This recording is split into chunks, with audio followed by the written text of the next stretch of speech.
아멘. 네, 오늘 오신 말씀은 사도행전 20장에서 뵙겠는데요. 오늘 본문의 이 내용은 이제 우리가 저번 시간에 본 것처럼 이 결박과 환란이 자기를 기다리고 있지만 나는 예수께 받은 사명 꼭 그 복음 증가하는 일을 마치는 내가 생명조차도 기약이 되지 않는다라고 이제 바울이 고백을 하는 장면을 우리가 보았습니다.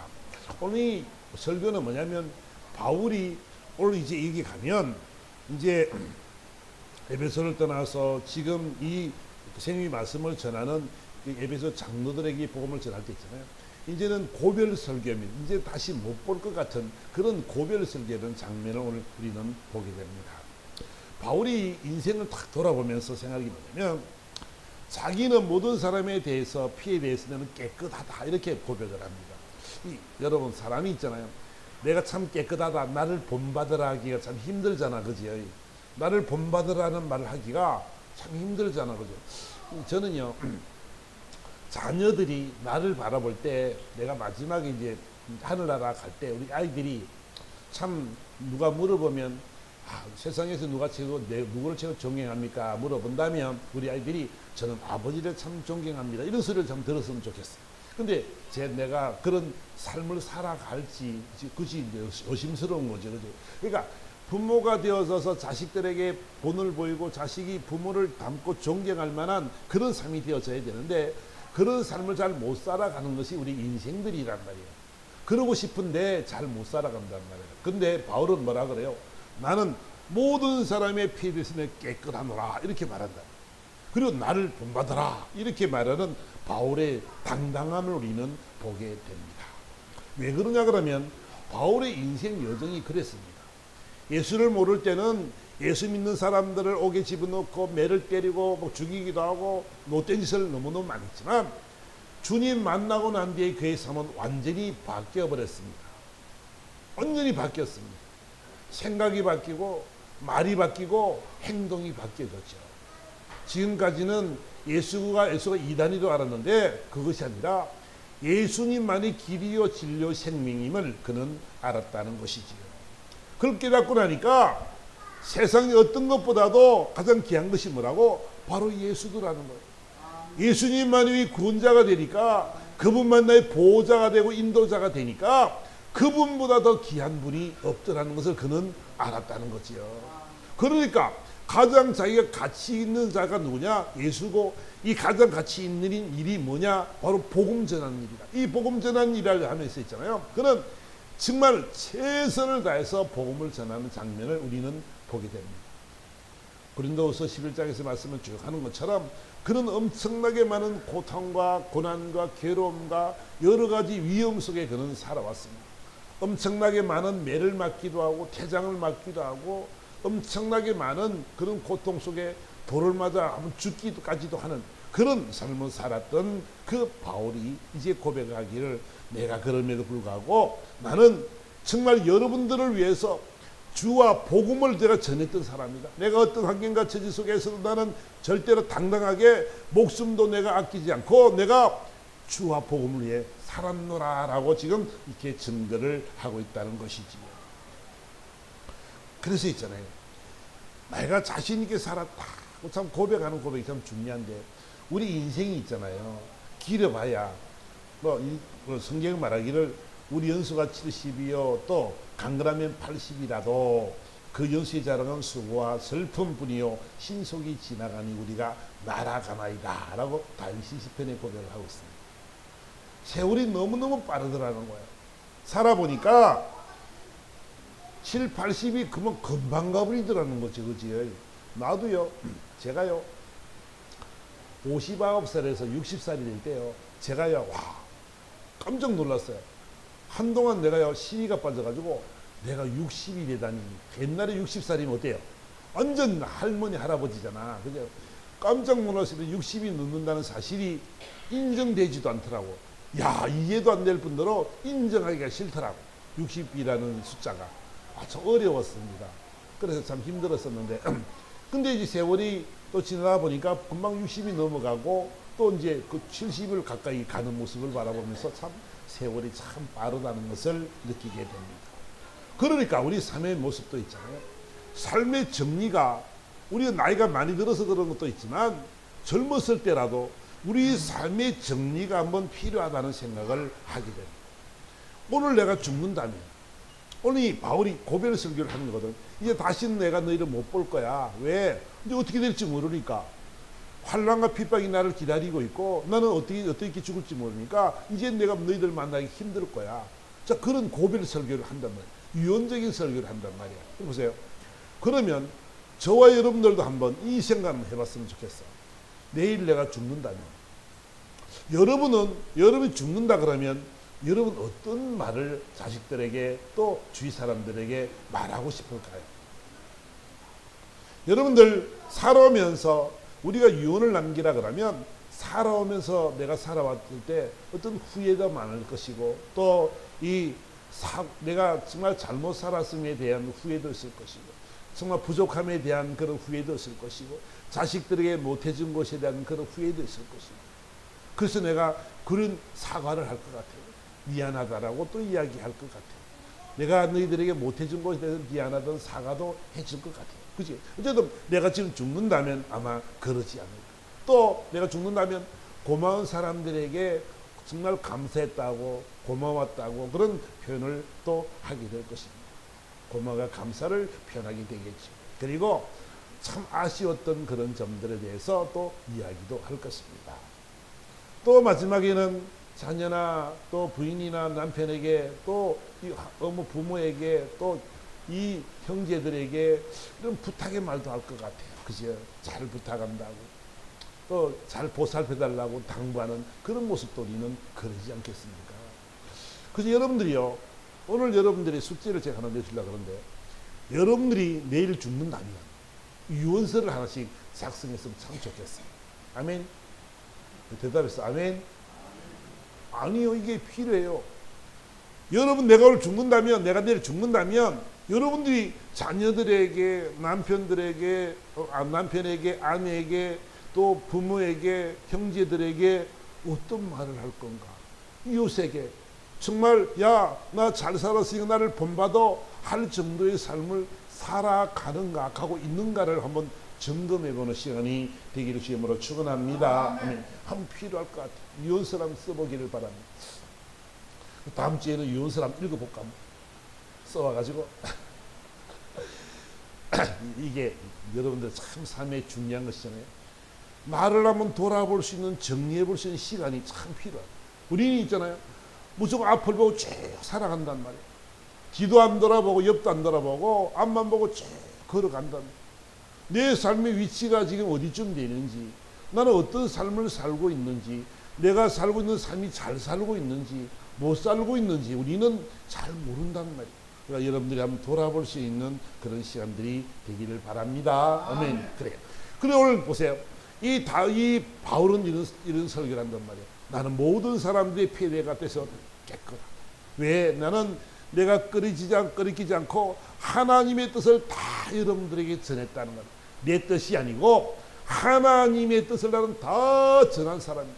주와 복음을 위해서 내가 살았고 온전히 복음을 위해서 많은 사람들에게 복음 전하는 삶을 살았다라고 지금 이 바울은 고백하고 있는 거지. 그 다윗이 있잖아요. 다윗이 솔로몬에게 내는 유언이 있습니다. 유언이 있는데 뭐라고 말을 하냐면 다윗은 아들 솔로몬에게 아들 솔로몬아 힘써 대장부가 되라 그랬어요. 뭐가 되라 그랬다고? 대장부가 되라고. 염려하지 말고 근심하지 말고 강하고 담대한 믿음으로 열심히 살아가기를 원한다. 나도 어릴 때 그랬단다. 물맷돌 5개와 막대기 하나를 가지고 내가 골리앗을 물리친 사람이야. 내가 한 것이 아니라 하나님이 역사하심을 그는 알았어. 그러니까 겁내지 마라. 세상 두려워하지 마라. 내가 하나님이 늘 나와 함께한다. 걱정하지 마라. 이래서 네가 힘써 대장부가 되라라고 다윗은 유언을 남기고 있지. 두 번째 어떤 유언을 남기냐면 하나님의 명령을 잘 지켜 행하라. 그러면 내가 무엇을 하든지 어디로 가든지 형통하리라. 하나님의 법을 알았는데요. 다윗은 성군입니다. 이스라엘에서 가장 위대한 사람이 누구냐면 다윗이죠. 엘리야와 다윗, 모세 뭐 이렇게 몇 분 있을 텐데 그렇게 말합니다. 이 다윗이 성군이라 그럽니다. 다윗의 자손이라는 말은 그들이 가장 극진한 존칭입니다. 어쨌든 이 다윗의 삶을 돌아보니까 다윗은 정말로 하나님의 명령대로 그런 삶을 살아갔더니 하나님이 다윗을 얼마나 복되게 했습니까? 얼마나 형통한 삶을 살게 했습니까? 가는 데마다 승리하게 하겠고 그 온 땅을 다 차지할 수 있을 만큼 큰 세력을 넓힌 사람이 다윗이었죠. 가는 곳마다 하나님이 함께 하셨습니다. 어릴 때부터 목동 시절부터 하나님이 함께 하셨습니다. 하나님이 하신 놀라운 일들은 그는 알고 있습니다. 하나님이 함께 하시면 알고 있으니까 하나님의 명령대로 지켜 살기만 하니까 하나님이 그 가는 모든 길들 위에 형통의 복을 허락한 줄 믿습니다. 하나님이 있잖아요. 여러분 저와 알 것이 뭐냐면 하나님을 잘 믿는 사람은 반드시 형통하게 되어 있습니다. 아멘. 아멘. 하나님은 있잖아요. 당신을 사랑하는 자들에게 복을 주기를 원하고 하나님을 찾는 자들에게 만나 주기를 원하고 그들이 고백하는 기도를 들어서 응답하시기를 원하신 줄 믿습니다. 구하라 찾으라 문을 두드리라 그러면 찾을 것이고 열릴 것이라고 주님은 말씀하고 있잖아요. 그러니까 저와 여러분들의 삶의 모습은 있잖아요. 늘 어떤 모습이 되냐면 하나님의 말씀대로 살려고 노력하고 그 명령대로 지키려고 애를 쓰는 되는 거예요. 여러분들이 예배 참여하고 아버지의 말씀을 듣고 이 말씀들이 여러분 심령속에 막 가슴에 새겨져서 이 말씀대로 살으면 뭐요? 복을 받게 되어 있는데 이 복을 자꾸 뿌리치는 사람들이 있단 말이야. 왜? 뭐 때문에? 하나님이 눈에 안 보이니까. 예수님이 내 길이요 진리요 생명인데 그분이 안 들어오니까 그분이 했던 일들이 내 체험으로 안 되어지니까 우리는 뭐요? 하나님을 멀리한단 말이야. 예수를 멀리하고 살아간다. 그러니까 예수를 믿지 않고 자기가 최고라고 자기가 왕이라고 자기만이 자신이 신이라고 그런 삶을 살아가는 사람들이 바로 예수를 믿지 않는 사람들의 모습임을 여러분들이 알아야 된다는 것이죠. 그러니까 잘 형통하는 비결이 어렵지 않아요. 아멘. 하나님의 명령을 지켜나기만 하면 내 하나님의 사랑하는 자녀들을 하나님이 왜 버리겠냐는 거예요. 아들이 생선을 달라 그러면 뱀을 줄 부모가 어디 있겠느냐. 악한 자라도 자식들에게 좋은 것을 줄 줄 알거든. 하물며 하나님께서 너희를 더 사랑하고 아끼지 않겠느냐는 거예요. 하나님이 있잖아요. 그 사랑하는 자에게 더 많은 축복을 주기를 원한단 말이에요. 하나님을 사랑하는 자, 계명을 지키는 자들은 천대까지 하나님이 은혜를 베푼다라고 성경은 약속하고 있는 거지요. 예수 잘 믿는 사람들의 삶은 있잖아요. 하나님이 함께 하심으로 말미암아 형통된다는 사실들을 여러분들이 꼭 기억했으면 참 좋겠어요.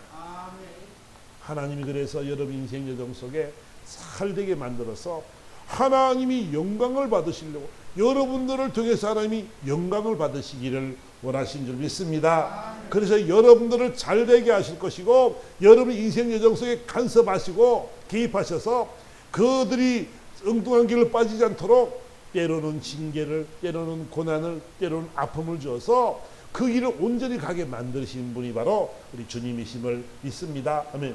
그 다윗은 있잖아요. 인생 여정을 살아가면서 하나님이 하신 놀라운 일들을 늘 체험했던 사람이 누구냐? 다윗이었죠.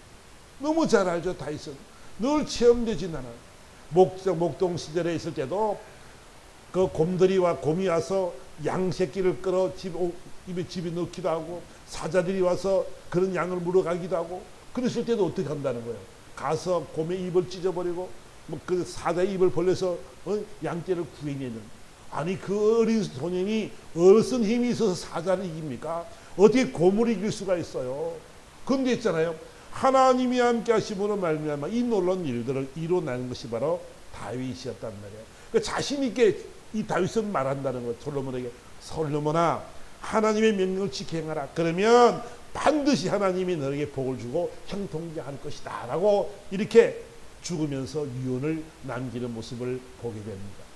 여러분들도 있잖아요. 믿음이 좋으셔서 성령이 충만한 체험이 있어서 사랑하는 자녀들에게 내가 이렇게 살았노라, 예수 잘 믿으면 복을 받는다 하고 그런 말할 수 있는 담담이 있기를 주님으로 축원합니다. 또 그런 것들이 경험되어져서 여러분들이 간증할 수 있는 사람들이 되어야 되는 거지요. 그러니까 우리는 하나님이 살아계셔 역사하시면서 늘 함께 하신다 하지만 우리는 그 하나님이 너무 멀리 있기 때문에, 늘 멀리 있기 때문에 하나님의 은혜를 체험하지 못하고 복을 받지 못한다는 것을 우리는 다시 한번 깨달아야 된다는 거지요. 그래서 저와 여러분 인생 여정 속에 다시 한번 새로운 결단할 수 있는 시간이 되기를 주님으로 축원합니다. 아멘. 주님의, 그러면 다윗의 유언을 보고 주님의 유언은 뭐예요? 주님의 마태복음 28장에 가보니까 주님이 유언을 하십니다.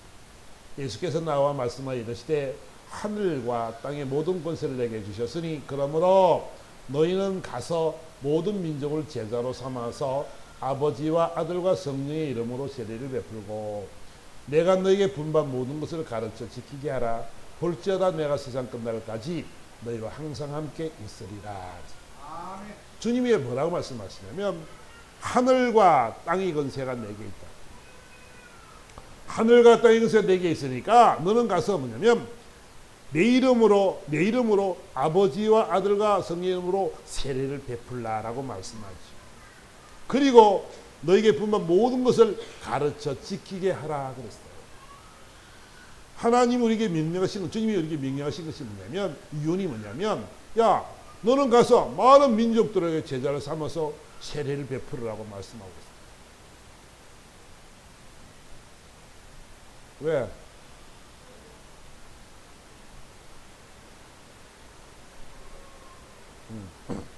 그래서 하나님이 그 모든 세상의 권세를 그분이 갖고 있습니다.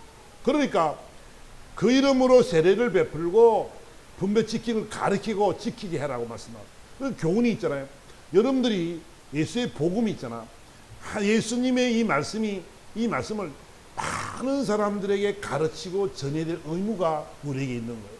주님의 유언이 뭐냐면 우리에게 뭐라고 말했냐면 너희들은 가서 이런 삶을 살아라고 말씀합니다. 세례를 베풀라고 말하죠. 많은 사람들에게 예수 그리스도를 증가라고 말씀하시면서 그 하나님의 말씀을 지키고 가르쳐서 잘 지켜나갈 수 있도록 교훈과 책망과 바르게 함과 의로 교훈하는 것을 우리에게 말씀하고 있는 것이죠.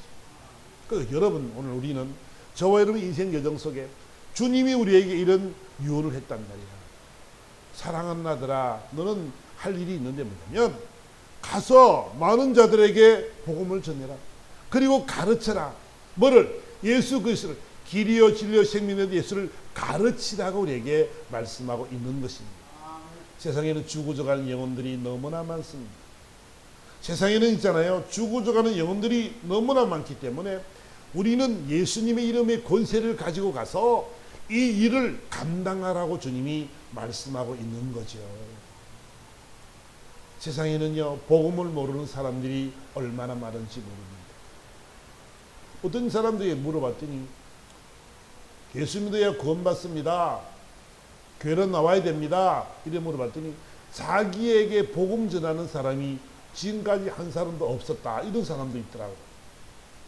거짓말인지 바른지도 모르겠지만, 너무 무서워서 못 건드렸는지 이제 모르겠지만, 저와 여러분들은 있잖아요, 만나는 자들마다 복음 전하는 여러분 되기를 주님으로 축원합니다. 이것은 주님이 우리에게 허락하신 유언이란 말이에요. 왜? 주님이 유언하실 때는 있잖아요, 무엇 때문에 유언하시냐 그러면 내가 지금 체험되어져 있고 내가 현재 있는 상황을 말씀하는데 너희들은 그 말을 전해. 그러면 내가 늘 너희와 함께 있을게. 이 말이에요. 그러면 이 말씀의 의미는 뭐냐면 주님이 우리와 늘 함께 하시는 데 있잖아요. 복음을 전하고 예수 그리스도를 증거할 때 있잖아. 그 주님이 역사가 일어나게 되어 있다라고 주님은 우리에게 말씀하고 있는 거라는 거죠. 보세요. 그 다음에 넘어가 보니까 마가복음 16장 가보니까 그렇게 말씀하고 있습니다. 자, 믿는 자에게 이런 표적이 따를 텐데 내 이름으로 귀신을 쫓아내고 새 방언을 말하고 뱀을 집어올리며 무슨 독을 마실지라도 해를 받지 아니하며 병든 사람에게 쏘는 적 나으리라 하시더라. 믿는 자의 표적들이 있잖아. 야, 내가 너와 함께 있어. 이 뜻이 뭐요? 이런 표적들이 있겠다라고 주님이 말씀하시는 거란 말이야. 예수 믿는 사람이 있잖아요. 예수 믿는 사람들이 얼마나 권세가 있냐면 하나님의 권세, 주님의 그 권세가 그분 권세를 가진 그분이 나와 함께 하시기 때문에 이런 믿는 자에게 이런 표적이 따르겠다라고 성경은 약속하고 있는 거란 말이야. 그 담대하시기 바랍니다. 아멘. 나는 있잖아 믿음이 없어서 연약해서 그런 것이 아니고 믿기만 하면 악한 귀신이 예수를 따라갈 줄 믿습니다. 아멘. 새 방안을 말하게 될 줄 믿습니다. 뱀을 집으면 무슨 독을 마실지라도 해를 받지 아니한다라고 성경은 말씀하고 병든 사람의 손은 좀 나리라 그랬다면 낫게 되는 줄 믿습니다. 아멘. 그러니까 그 모든 것은 있잖아 무슨 문제냐면 믿음에 대한 문제라고요. 보세요. 제자들이 나가 두루 전파할 때 주께서 함께 역사하사 그 따르는 표적으로 하나님의 말씀을 확실히 증언한다 이렇게 말씀합니다. 하나님의 말씀이 증언되어지려면 이런 표적과 기적이 이 말씀대로 그대로 이루어져야 된다는 것을 우리에게 말씀하고 있는 것이지요. 주님의 이름이 먹칠되어서는 안 되지요. 믿음을 싣고 선포했을 때 내 안에 계신 성령께서 말씀을 선포하게 하시고 선포하게 되었을 때 이 놀라운 역사는 일어나게 되어 있다는 것을 저와 여러분들 꼭 기억해야 될 줄 믿습니다. 아멘. 표적을 주어서 하나님이 살아계심이 증거되게 한단 말이야. 하나님이 살아계심이 증거되어져야 되죠. 보세요. 저와 여러분들이 잘 알고 있는 다윗과 골리앗의 싸움을 우리가 보도 저는 늘 이런 비유를 잘 합니다만 보세요. 이 다윗 그 어린 소년 다윗이 골리앗을 물리칠 때 그가 하는 것은 뭐냐면 어린 소년이 할 수 있는 능력으로는 그를 못 죽입니다. 할 수 있는 일이 없습니다. 그런데 어떻게 한다고? 그가 이스라엘 하나님을 모욕하는 그 이스라엘 군대 하나님을 모욕하는 그 하나님의 이름으로 내가 간다라고 선포하고 막 달려나갔을 때 이 놀라운 역사는 일어나더라는 것이지요. 그 아이가 있잖아요. 가서 죽었어. 다윗이 달려가다가 골리앗에 맞아 죽었어. 그러면 하나님의 이름이 뭐가 됩니까? 하나님의 이름이 먹칠되잖아요. 하나님은 그런 분이 아닙니다. 하나님은 있잖아요. 하나님은 당신의 이름이 당신의 높임을 받기를 원하신 줄 믿습니다. 하나님의 이름이 낮아지는 것이 아니라 하나님의 그 위대하심이 하나님의 역사심이 하나님의 강인하심이 드러나기 위해서 그분은 그 말씀을 뒷받침하고 믿는 자 속에서 하나님의 역사를 이룬다는 것을 우리에게 말씀하고 있는 것이지요. 그 주님의 유언이 바로 그거요. 걱정하지 마라. 내가 너와 함께 있을 거거든. 믿는 자 이런 표적이 나타날 거야. 그러니까 이거를 통해서 하나님의 말씀이 확실히 증거되어져야 돼. 그래서 땅 끝까지 이르러 이 복음이 전해져야 된다라고 주님은 우리에게 말씀을 하고 있는 것입니다. 다시 한번 저와 여러분들은 있잖아요. 저와 여러분들은 주님의 증인된 삶을 살아가는 사람들입니다. 바울이 고백했던 것처럼 나는 모든 사람의 피에 대해서 내가 깨끗합니다. 이렇게 말한 것처럼 바울은 오직 주와 복음을 위해서 살았던 사람이고 그 주와 복음을 위해서 충성되이 그 일을 감당한 사람인 줄 믿습니다. 그러니까 그는 어떤 환경과 처지 속에서도 그는 만족한 삶을 살았고 그 어떤 환경 속에서도 내게 능력 주신 자 그분께서 할 수 있다는 사실들을 믿으며 그런 인생을 살아갔던 사람이죠. 빌립보서 4장에 가보니까 이런 말씀을 합니다. 바울이 고백하기를 내가 지금 가난하고 힘들어서 말하는 것이 아니라 나는 어떤 형편에도 자족하는 것을 나는 배웠다. 나는 있잖아 비천할 줄도 알았고 풍부한 삶을 살 때도 알았고 모든 일에 배부름과 배고픔과 통과 궁핍에도 처할 줄 아는 일체의 비결을 내가 배웠다. 내 비결이 있는데 그 비결은 뭐냐면 내게 능력 주신 자에서 내가 모든 것을 할 수 있느니라. 모든 것을 할 수 있는 것은 내게 능력 주신 자 주님이 내 안에 거하시고 그분께서 계시기 때문에 나는 늘 모든 것을 감당할 수 있었다라고 이야기를 하고 있습니다. 나는 모든 것이 만족하다. 내가 가난할 때도 나는 기뻤고 즐거웠고 감사했고 풍부할 때도 내가 기뻐하며 즐거워하며 행복했다. 나는 어떠한 환경 속에서 나는 행복한 비결을 알았는데 그 비결은 뭐라고? 주님이 내 삶의 주인이 되기 때문에 그렇다라고 성경은 말하고 있습니다. 여러분의 인생 여정은 어떻습니까? 여러분 정말 만족하고 있습니까? 여러분들이 주어진 처지와 환경 속에서 여러분 얼마나 만족한 삶을 살아가고 있습니까? 환경을 바라보면, 처지를 바라보면 감사할 조건과 감사할 어떤 환경과 처지는 없는데, 그럼에도 불구하고 주님이 나와 함께 하신다는 이 기쁨으로 우리가 살아갈 수 있는 그런 넉넉한 모습이 되기를 주님이 원하시는 줄 믿습니다. 아멘. 바울은 일체의 비결을 배웠어요. 주님 앞에 그 비결을 배웠어요. 내 안에 계신 주님, 내게 능력 주신 자가 내 안에 계시지. 그러니까 이 모든 걸 주님이 하실 것이지. 그러니까 어떤 환경과 처지 속에서도 매를 맞으면서도 옥에 갇혀 있으면서도 기쁨과 즐거움과 찬송을 할 수 있는, 감사가 흘러넘치는 그런 삶을 살았던 것이 바로 바울의 인생이었다는 것이지요. 주님을 만난 사람들의 삶의 모습은 이렇게 바뀌어져 가게 되어 있습니다. 여러분, 저는 여러분들에게 부탁하고 싶은 것은 뭐냐면, 여러분들은 예수를 믿는 사람들입니다. 여러분 안에 하나님의 성령이 거하시는 줄 믿습니다. 그렇다면 저와 여러분들의 삶의 여정 속에서 어떤 환경과 어떤 처지와 어떤 조건과 어떤 경우에라도 주님이 여러분과 함께 계심을 믿으면서 늘 만족의 삶을 살기를 주님으로 축원합니다. 만족한 삶을 사는 것이 가장 중요하답니다. 여러분들이 나는 행복합니다라고 고백할 수 있는 삶이 되어야 된다는 거지요. 여러분 앞에 근심거리가 있습니까? 걱정거리가 있어요? 염려할 것이 있습니까? 여러분 심령 속에 질병이 있습니까? 여러분 마음 아픈 일이 있습니까? 맞아요. 다 힘들어요. 그런데 있잖아요. 저와 여러분이 해결할 수 있는 일은 아무것도 없습니다. 저와 여러분이 해결할 수 있는 일은 없기 때문에 우리는 어떻게 해요? 하나님의 도우심을 구해야 됩니다. 나는 알 수 없으니까 내 안에 계신 내게 능력 주시는 자 주님께서 하셔야 될 일들이기 때문에 우리는 이분이 하실 일을 기대하면서 우리는 감사하는 여러분들에게 주님으로 축원합니다. 우리는요 기대할 수 있어야 됩니다. 주님이 하실 일들을 볼 수 있어야 됩니다. 주님이 하실 일들을 기대하면서 우리는 기도해야 됩니다. 그럴 때 있잖아요. 믿음은 바라는 것들의 실상이요 보이지 않는 것들의 증거니라라고 주님 말씀하고, 믿음이라는 것이 있잖아요. 바라보지 못하는, 내가 바라보고만 있는데 할 수 없는 기도만 하는데 그대로 현상으로 나타나는 것을 말합니다. 보이진 않지만 하나님이 역사를 나타나신 그 증거가 우리에게 있는 것을 우리는 알아야 된다는 것입니다. 쉽게 말을 해보라면 저와 여러분들은 있잖아요. 우리 모두 인생 여정 속에 나는 없으니까, 나는 못하니까 주님이 하실 일을 기대하면서 감사하는 여러분 되기를 지금으로 축원합니다. 감사함으로 아뢰를 수 있는 사람, 그 사람은요 믿음이 넉넉한 사람이지. 일에도 감사할 수 있고 이렇게 하실 걸 믿으며 감사할 수 있는 사람이 되어졌을 때 우리 하나님은 이 놀라운 기적의 역사를 이루는 삶을 살게 할 줄 믿습니다.